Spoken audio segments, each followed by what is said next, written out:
Ok, jóvenes, entonces vamos a entrar a nuestra tercera hora de clases, pero es importante decir lo siguiente.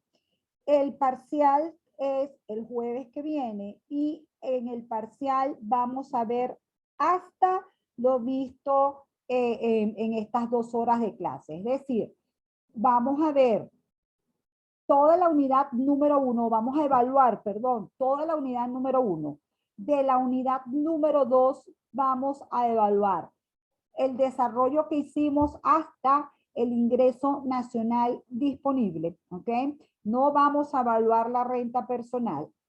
Eso va a quedar para materia de evaluar después. Vamos a evaluar la tasa de desempleo y vamos a evaluar los 2 indicadores de precio, el IPC y el nivel general de precio, ¿ok? Hasta allí va el primer parcial. Todo lo que vamos a ver de aquí en adelante ya es materia del segundo parcial. Esta tarde, a más tardar, o mañana, pero muy seguramente esta tarde, les mando un modelo de examen. Ese modelo de examen tiene que ser resuelto por ustedes. Nos vamos a reunir el martes que viene para hablar de ese examen. Yo digo el martes porque es el día que se supone que ganó el consenso de que podía la mayoría. Si ustedes llegan a otro consenso y necesitan otro día distinto al martes y obviamente antes del jueves, ok. Fíjense, muy importante, si nos comunicamos el martes y ninguno ha resuelto el ejercicio, ninguno ha resuelto las preguntas de selección simple y de verdadero y falso, yo me limito a decir o a confirmar cuál es la estructura del examen y me desconecto, ¿ok? Si a ese punto todavía ustedes no han hecho el esfuerzo de hacer los ejercicios y las respuestas de selección simple, van solitos al parcial. ¿Está claro eso? ¿Está claro para los que están conmigo? Sí, profe. Sí, profe. Ok.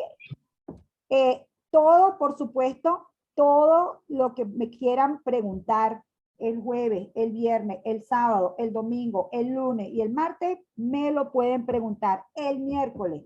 Siempre que sea antes del comienzo del examen, pueden preguntarme por WhatsApp todo lo que necesiten, al grupo o al privado. No tengo ningún problema, ¿ok? Entonces, bueno, aclarado el punto, vamos a seguir, repito, de aquí en adelante estamos hablando de materia nueva, de materia que no va para el primer parcial y habíamos dejado planteado un problema que nos permitía calcular el PIB a precios de mercado, a costo de factores y la renta personal disponible, ¿ok? Vamos a esperar que aparezca la aplicación porque dice que la pueden ver, pero yo no la veo. Ok, ahora sí está. Ustedes también la ven, ¿cierto? Sí. Ok. Y esto porque se fue. Fíjense, en este ejercicio nos piden calcular el PIB. Entonces, repito, el PIB es este primer valor que está aquí, porque este es el que genera todos los demás movimientos. El Producto Interno Neto es el Producto Interno Bruto menos la depreciación, entonces el PIB es 430 y la depreciación es 40, tenemos entonces que este es el, ¿cómo se llama? PIB, Producto Interno Neto. Luego nos pide el PIB a precios de mercado y a costo de factores. Recuérdense que el PIB a precios de mercado incluye la remuneración a los asalariados, el excedente de explotación, la depreciación, los impuestos a la producción y los subsidios. A costo de factores, nada más incluye los factores productivos, es decir, la ganancia del trabajo y la ganancia del capital, ¿ok? No iría ninguno de estos, ¿ok? Entonces, ¿cómo calculamos el PIB a costo de factores? Repito, sumamos la remuneración a los asalariados y el excedente de explotación. Obviamente no tenemos el excedente de explotación. Yo generalmente lo primero que hago para no complicarme es que si ya tengo el PIB, despejo yo tengo el excedente de explotación. ¿Lo ven? O sea, como yo tengo la remuneración a los asalariados, fíjense que la remuneración a los asalariados es 240. Ay, Dios mío, perdón. Porque dice, ese día su equipo se deprecia en 40, de los 390 restantes, Bartolomé entrega 50 al Estado por concepto de impuestos sobre las rentas. Esos 50 son impuestos a la producción, ¿ok? Se lleva a casa 240 en salario, ¿ok?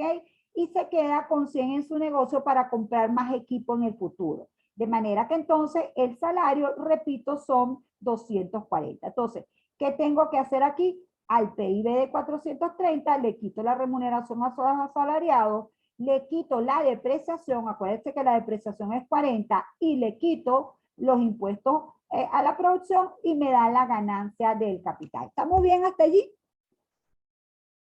Sí, profe. De manera que el PIB a precios de mercado es el mismo que obviamente va a ser este PIB que está aquí.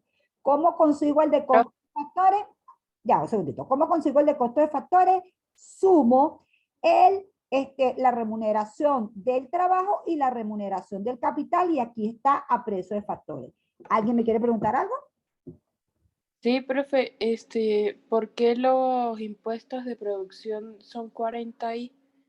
No, señor, los impuestos de producción son 50, estos 40 son la depreciación. Ah, entonces no hay subsidio y se toma como cero, ¿sí? Exacto, no hay subsidios, pero sí hay depreciación y sí hay impuestos a la producción. ¿De acuerdo? Ok, gracias. Da la orden. Entonces, repito, Producto Interno Bruto se calcula por el lado del ingreso, por el lado de la demanda. Producto Interno Neto, aquí el neto es que al bruto le restamos la depreciación. PIB a costo de factores es que solamente incluye la remuneración del capital y la remuneración del trabajo. A veces la remuneración del capital no nos la dan como un monto total, sino que nos dan los dividendos, los intereses, las regalías y los alquileres, ¿ok?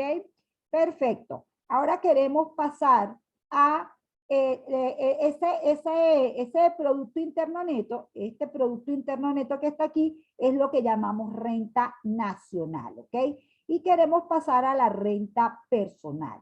Para pasar de la renta nacional a la renta personal, a la renta nacional le tenemos que restar los impuestos a la producción, las utilidades reinvertidas y sumarle los dividendos, que son los datos que están aquí, ¿ok? Entonces, ¿cuáles son las utilidades reinvertidas? Fíjense que él dice que se queda 100 en su negocio para comprar más equipos en el futuro. Esto de dejar de su ganancia 100 lo consideramos utilidades reinvertidas, ¿ok? ¿Cuál es la ganancia del capital o los dividendos? Estamos asumiendo que toda esta ganancia del capital son dividendos, ¿de acuerdo? Entonces, repito, a la renta nacional le restamos los impuestos a la producción, que son 50, le restamos las utilidades reinvertidas porque esas se quedan en el negocio, y le sumamos lo que se ganaron en dividendos, y eso nos da 340. ¿Alguna objeción hasta allí?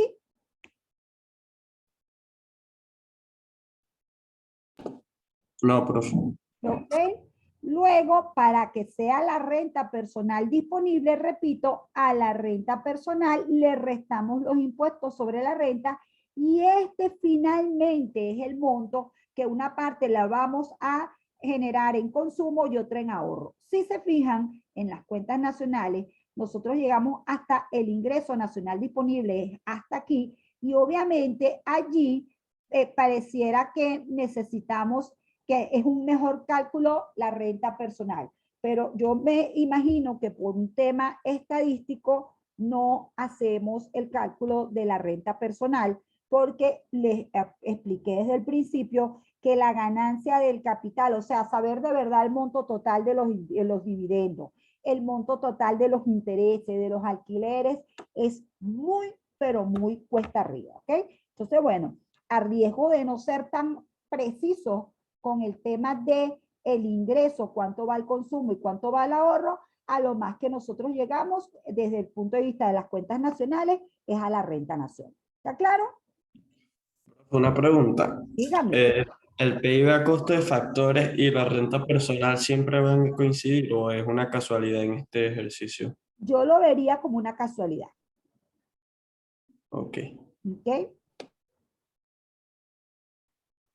Entonces, bueno, Gracias. fíjense que yo estoy asumiendo que el excedente de explotación son dividendos, ¿sí? Porque obviamente la ganancia del capital tiene que tener mínimo los dividendos, o sea, aquí tiene que estar representada lo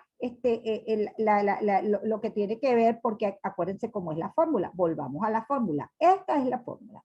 A la renta nacional restamos impuestos indirectos, restamos utilidades no distribuidas, es decir, esas utilidades que la empresa decide no decretar como dividendos, sino dejarlas en la empresa para que formen parte del patrimonio, para que formen parte de los recursos con los que dispone esa empresa para seguir creciendo, ¿ok?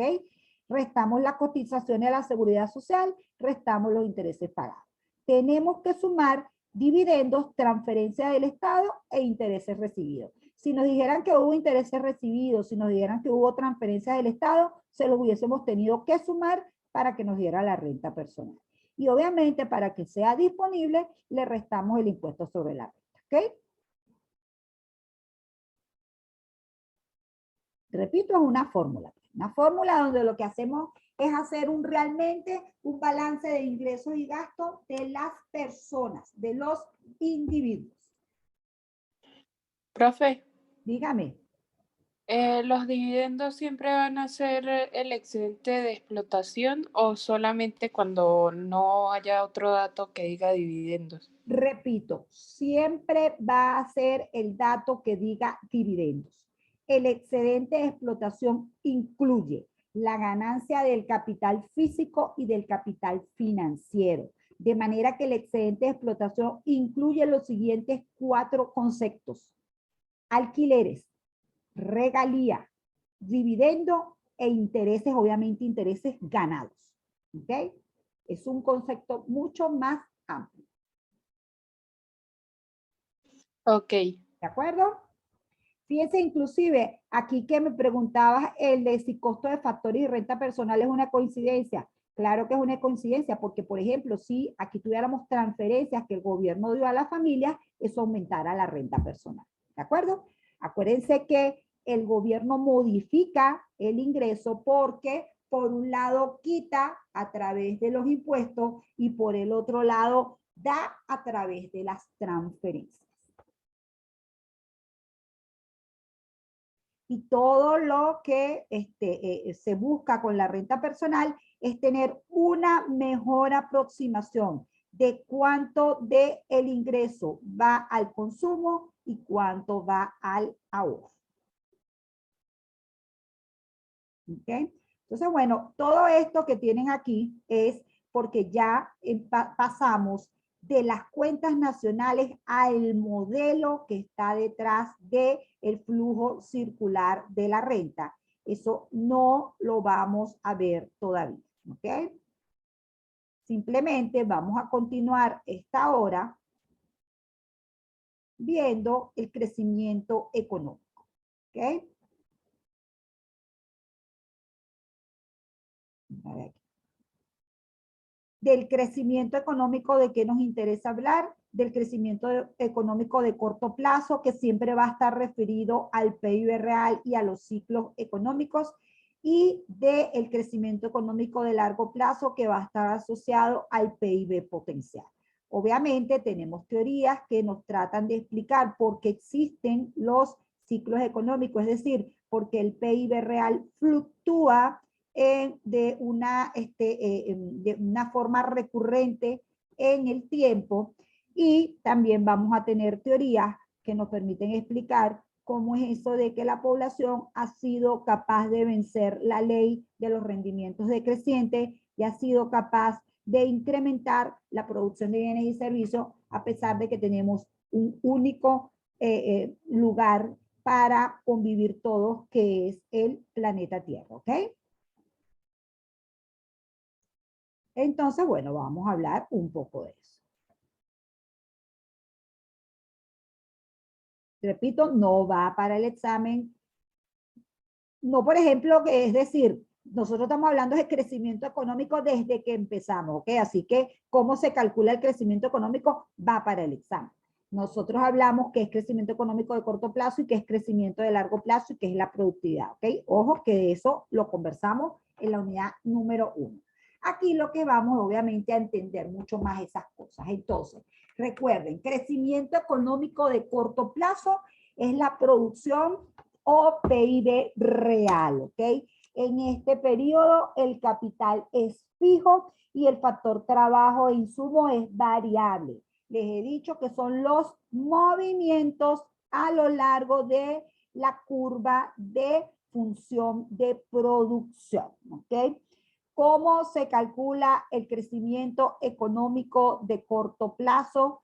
Se calcula con la variación porcentual del PIB real o la variación del PIB real per cápita, ¿sí? El PIB real es la producción valorada a los precios de un año base y la tasa de variación de un año con respecto al año anterior nos dice si en términos de volumen estamos creciendo. El PIB per cápita es el PIB entre la población. Y entonces lo que hacemos es ver en términos per cápita qué ha pasado con este indicador, si está subiendo o está bajando. El PIB per cápita es un indicador de bienestar económico. El PIB real es el ingreso recibido por una economía en términos reales o la producción de una economía en términos reales, ¿ok? Crecimiento económico de largo plazo es el aumento de la producción real a lo largo del tiempo. Se logra con la combinación de capital físico, capital humano y tecnología. A nivel macroeconómico se refiere a educación, infraestructura, investigación y desarrollo, estabilidad política y derechos de propiedad. La fuente de crecimiento es la generación del ahorro para la inversión. El aumento de la población activa y la tecnología complementan al ahorro. Es decir, aquí de lo que estamos hablando de largo plazo es que todos los factores varían. Eso se representa en la función de producción como un desplazamiento de toda la función de producción. Aquí tanto el capital físico, que es la inversión, que es el stock de maquinaria y equipo del capital físico, más la tecnología, más el trabajo, están variando, ¿ok?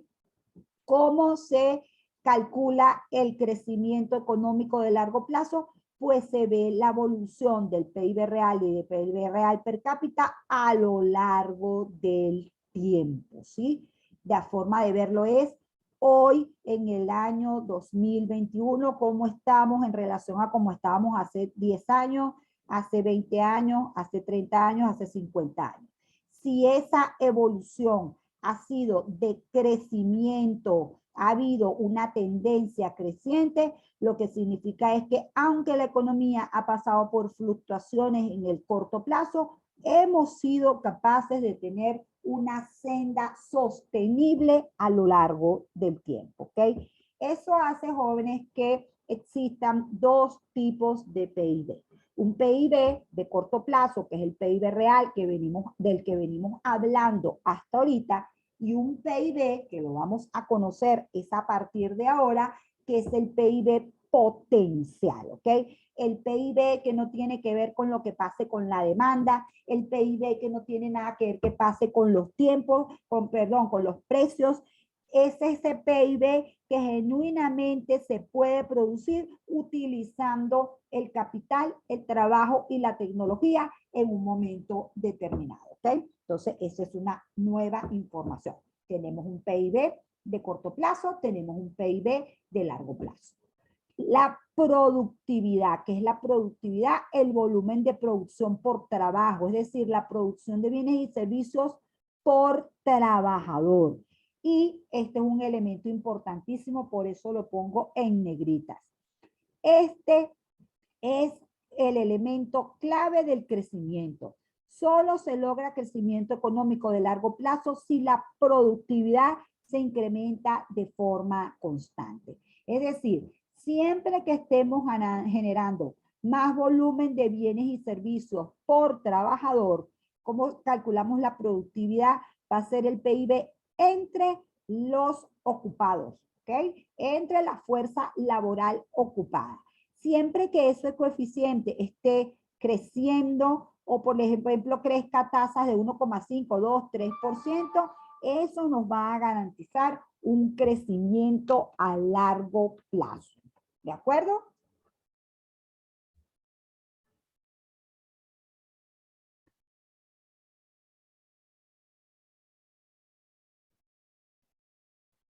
Ok, entonces ya nosotros hemos hablado de PIB per cápita, hemos visto la evolución para Venezuela, que obviamente hemos hecho lo contrario a lo que hay que hacer, ¿verdad? Si yo calculo la tendencia de esto, es una tendencia totalmente decreciente y además de una caída tremenda. Es decir, que en el año 60 yo tenía un PIB per cápita cercano a los 6.000, por allá en los años 80 llegué a tenerlo en 8.000 y en el año 2018 lo tenía en 1.530. Obviamente esto es un proceso de reducción dramático del crecimiento económico en el largo plazo.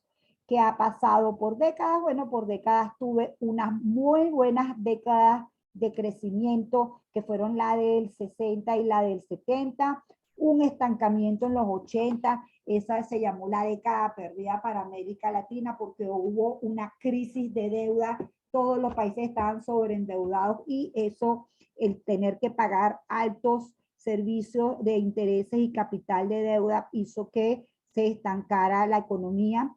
Luego en la época del 2000 hubo una tasa de crecimiento promedio, ¿ok?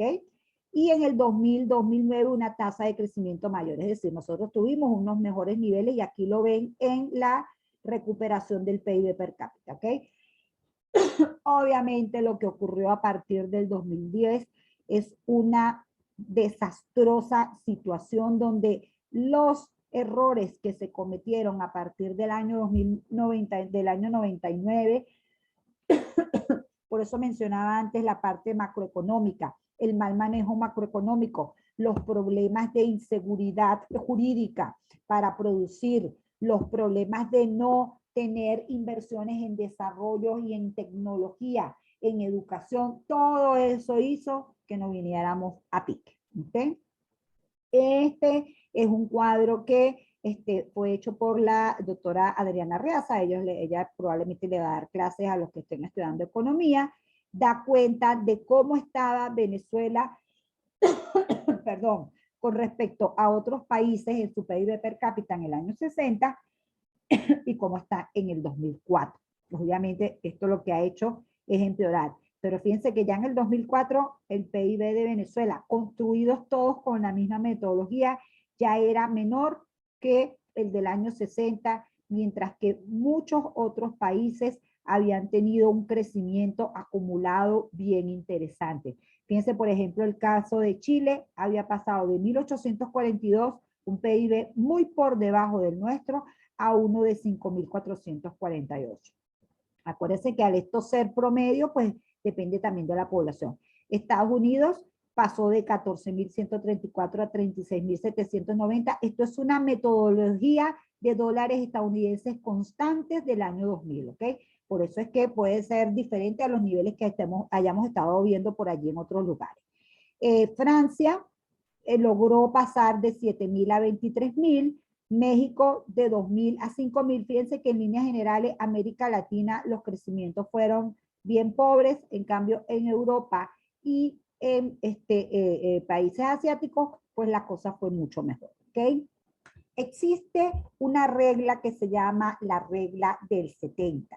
¿Qué es eso de la regla del 70? Esa fórmula nos permite calcular cuál es el tiempo que requiere una economía para duplicar su nivel de PIB real. Por ejemplo, si el PIB real es de 5.000 en un determinado periodo, nosotros lo que hacemos es que dividimos.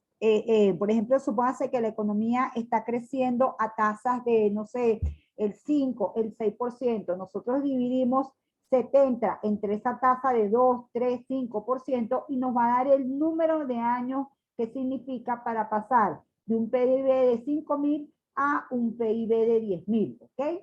Y entonces esa regla en el caso de Venezuela es demoledora, no tengo los cálculos aquí, pero obviamente para nosotros volver al PIB per cápita que teníamos en el año 2013 o el nivel del PIB per cápita, perdón, el nivel de PIB real, necesitamos algo así como 40 años, ¿ok? Eso creciendo a tasas del 3-4%, que no son tasas nada despreciables. Tendríamos que crecer a tasas del 5-6%. A ver, dividamos 70 entre 6. 70 entre 6 nos da un total de 12 años. Tendríamos que, ¿cómo se llama? Crecer a tasas de 6% para duplicar el PIB que tenemos en el año 2020, ¿ok?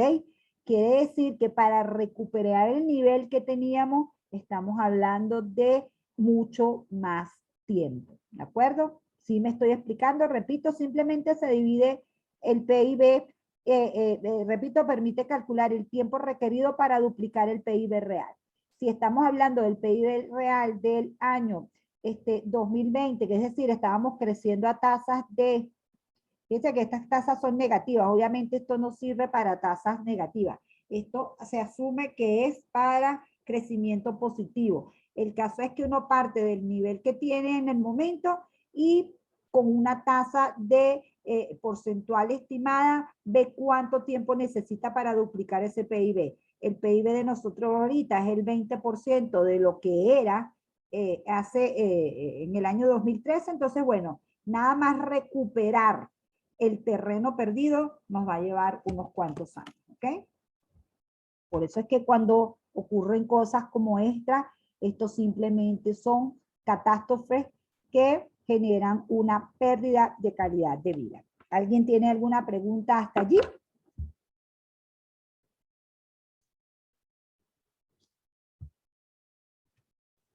¿No? Sigo pues. Vamos a hablar ahora entonces de ese PIB potencial, ese PIB del que hablan los clásicos. Los clásicos hablan de la economía en el largo plazo. Y la característica esencial de la economía en el largo plazo es que todos los precios son flexibles, ¿ok? Lo que quiere decir que la economía real se ajusta para conseguir los equilibrios y los precios son los que recogen cualquier variación en el terreno nominal. Es decir, para los clásicos realmente lo que se genera o con lo que se trabaja son con los precios relativos.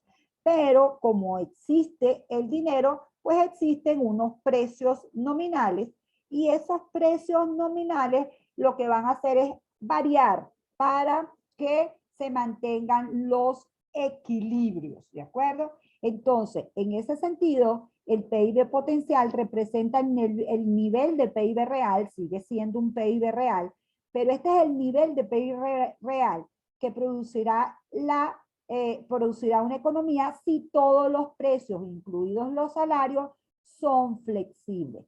Es una magnitud, ¿sí? Y la representamos con una línea totalmente vertical, porque lo que nos indica es que para obtener este PIB, lo que tenemos que considerar es los recursos naturales, el capital, la tecnología y la mano de obra.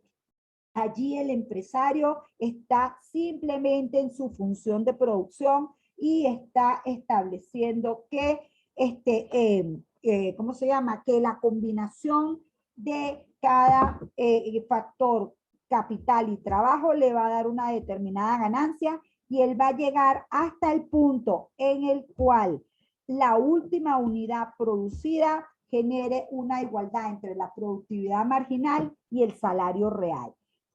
Quiero dar entonces esa idea que allí se está logrando el máximo beneficio para el empresario él no puede producir una unidad adicional a partir de allí porque entonces pierde, es decir, todas las consideraciones del empresario en ese punto son consideraciones de rentabilidad.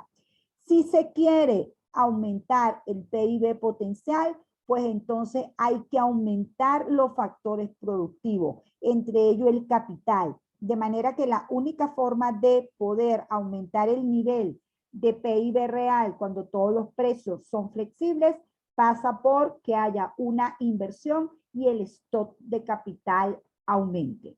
Por eso es que este cambio que está aquí es el cambio que representamos en el modelo de oferta y demanda agregada. Por este lado está el ingreso. Ya de aquí en adelante, en términos teóricos, no le decimos PIB real, sino le decimos ingreso.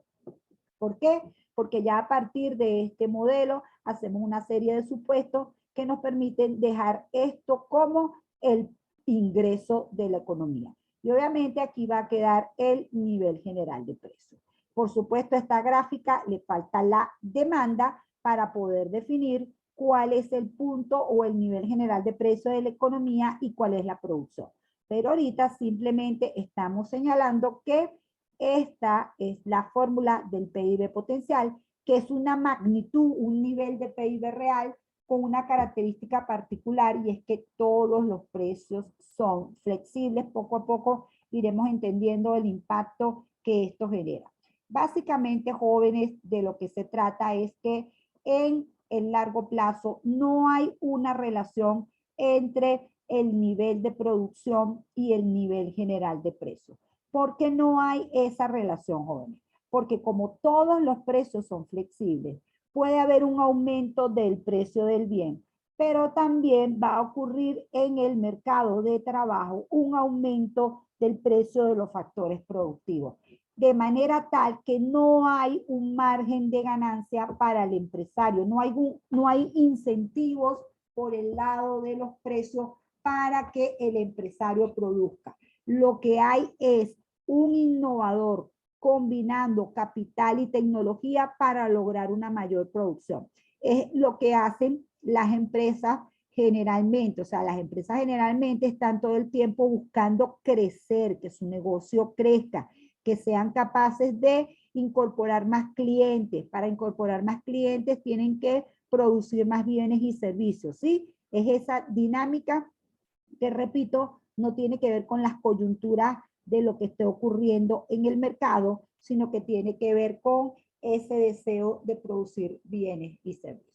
Entonces, obviamente, si nosotros vemos una gráfica con el paso del tiempo, nosotros el PIB real, el PIB de corto plazo, lo vamos a representar teniendo fluctuaciones, porque estas fluctuaciones se descubrió cuando se empezaron a hacer estadísticas agregadas que son inevitables, o sea que la economía fluctúa de forma recurrente, pasa por ciclos de crecimiento y ciclos de recesión, pero también vamos a incorporar la tendencia de esa producción, que vean que aquí es creciente y a eso lo vamos a llamar PIB potencial. Ojo que en esta gráfica lo que tenemos es el ingreso y el nivel general de precios, de manera que aquí el PIB potencial va a ser una línea vertical y el PIB real va a ser una línea creciente, ¿ok? A la línea vertical la vamos a llamar PIB potencial o PIB a largo plazo, a la línea de corto plazo, que es una línea creciente, donde obviamente sí va a haber una relación positiva entre el nivel de precios y la producción, lo vamos a llamar producción de corto plazo. ¿Por qué podemos hablar de una oferta de corto plazo con pendiente positiva?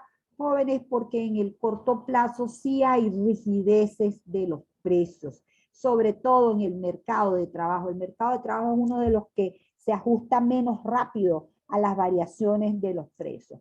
Entonces, en el corto plazo, ¿qué ocurre? En el corto plazo ocurre que puede subir el precio de los bienes, pero en el mercado de factores no sube tan rápido el precio de los costos de los factores y entonces el empresario tiene oportunidad de ganar. Por eso el empresario va en el corto plazo a responder al nivel general de precios.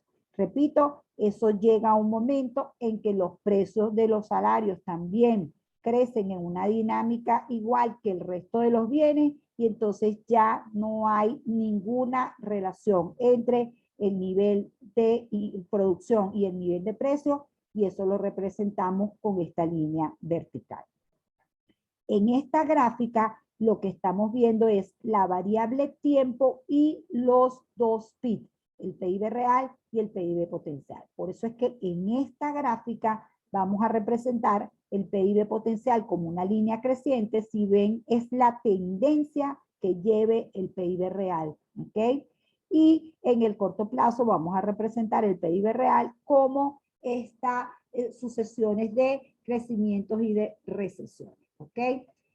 Eso nos permite introducir otro concepto que es la brecha del PIB. ¿Qué va a ser la brecha del PIB? Va a ser la diferencia entre el PIB real y el PIB potencial, ¿ok? Y nos va a servir como una distinción entre el corto y el largo plazo. ¿Por qué? Porque siempre que el PIB real sea igual que el PIB potencial, tengan el mismo monto, estamos hablando de que la economía está solo en el largo plazo, ¿ok? Siempre que el PIB real sea distinto al PIB potencial, vamos a decir que la economía está en equilibrio solo en el corto plazo.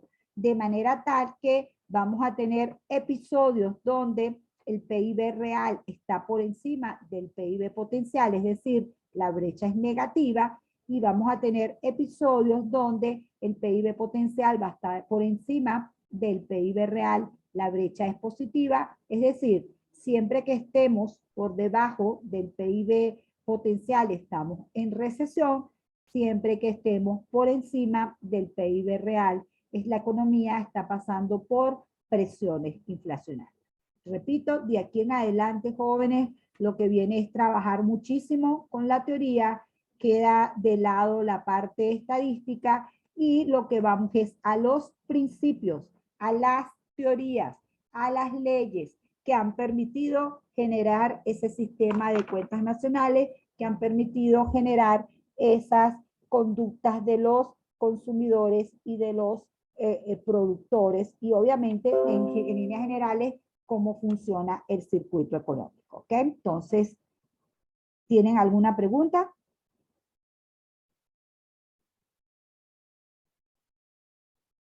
¿No? Bueno, si no tienen preguntas, nos queda menos de un minuto. Que tengan un feliz fin de semana, sobre todo un CFA y un fin de semana estudiando mucho, mucho para salir bien en el primer parcial. No me vayan a defraudar, por favor. Estoy totalmente a la disposición de ustedes, así que vamos a estudiar bastante para salir bien. Que estén chéveres.